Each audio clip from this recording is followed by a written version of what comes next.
մարդկանց հայրենիքը մոռացության չեն կարող տալ, ինչպես կարող են տալ։ Նայեք, մի հատ, եթե դեմ չեք, թող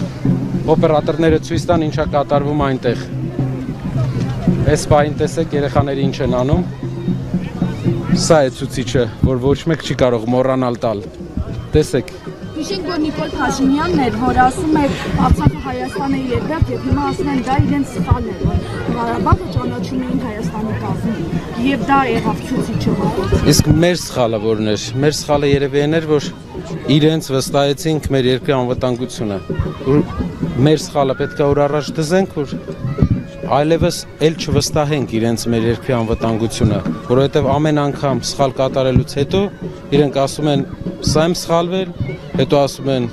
եւս մեկ անգամ սխալվեցինք, չի կարելի ներել այդքան սխալներ, եթե այդ սխալները արժեք ունեն, իսկ արժեքը հազարավոր զոհերն են։ Անկարպետյան քարոզարշավի առաջին օրը Փաշինյան դուք մարզերում եք արդեն հույքագրել եք հիմնական խնդիրները, որոնք են մարզերում, հաշվի առնելով, որ պարոն Կարապետյանն ասում է բարեփոխումները հենց մարզերից են սկսելու։ Եվ նաև այս համատեքստում անգեղակոթում Նիկոլ Փաշինյանը հայտարարեց, որ ինքը եկել իրենից առաջ Բրեժնևն էին ասֆալտ արել։ Այս հարթության մեջ կգնահատեք քարոզարշավի նաև մեկնարկը։ Սիսիանի շրջանը, անգեղակոթը, բռնակոթը, Սիսիանը Հայաստանի ամենամեծ գործազրկությամբ շրջաններից է։ Մարդիկ, երբ մենք գնացել էինք այնտեղ, աղքատություններ մասսայական, անգամ անասնապահությունն էին դադարել զբաղվել։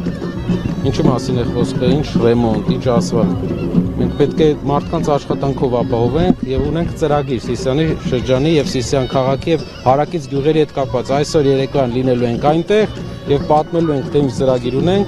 Սիսիանի եւ հարակից գյուղերի բնակչության զբաղվածության հետ կապված, որպեսզի մարդիկ արտագնա աշխատանքի չգնան, որպեսզի մարդիկ կարողանան նորմալ ապրեն։ Իսկ ինչ վերաբերում է պարտք վերցնել, ռեմոնտ անել, դա բոլորը կարող են։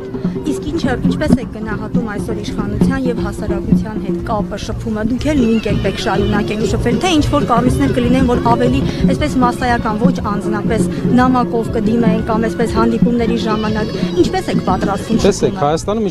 իշխանությունները ընդհանրապես բավականին այդ առումով դինամիկ կապ կա հասարակության հետ եւ տարբեր հարթակները որ կան, դա դինամիզմ է ապահովում, ինչը մենք չենք կարող չնկատել։ Դա պետք է շարունակվի, դրական է այդ հարցը։ Ապագայում, բայց պետք է լինի, տեսնեք ինչքան խնդրանքներ կան անձնական։ Անձնական խնդրանքների ուղղությամբ պետք է լինի առանձին գրասենյակ, որը զբաղվում է մարդկանց անձնական խնդրանքներով։ Հիմա էլ կա, գիտեմ, բայց աշխատանքի ձևը մի քիչ ուրիշ ձև է։ Մի քիչ երկար պատմություն է, որ ներկայացնեմ, բայց մարդկանց հազարավոր հայրենակիցներ ունեն խնդրանքներ։ Դրանք կազմակերպելու համար պետության ղեկավարը պետք է ունենա առանձին գրասենյակ, որը հենց զբաղվում է այդ խնդրանքների իրականացմամբ, որոնցից մեծ մասը ուղղակի տեխնիկական հարցերի լուծում են, այլ ոչ թե ինչ-որ մեծ ռեսուրսատար բաներ պետության համար։